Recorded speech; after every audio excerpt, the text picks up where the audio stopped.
Guys, এর আগের ভিডিওতে তোমাদের দেখিয়েছিলাম কিভাবে জিন্সের কাপড় দিয়ে সুন্দর একটি প্রজাপতি বানানো যায়।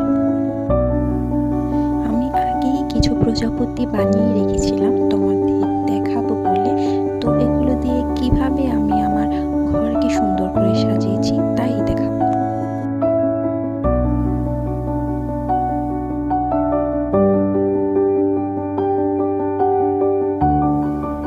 দেখেছো আমার ঘরটা কত সুন্দর লাগছে, কত সুন্দর করে সাজিয়েছি।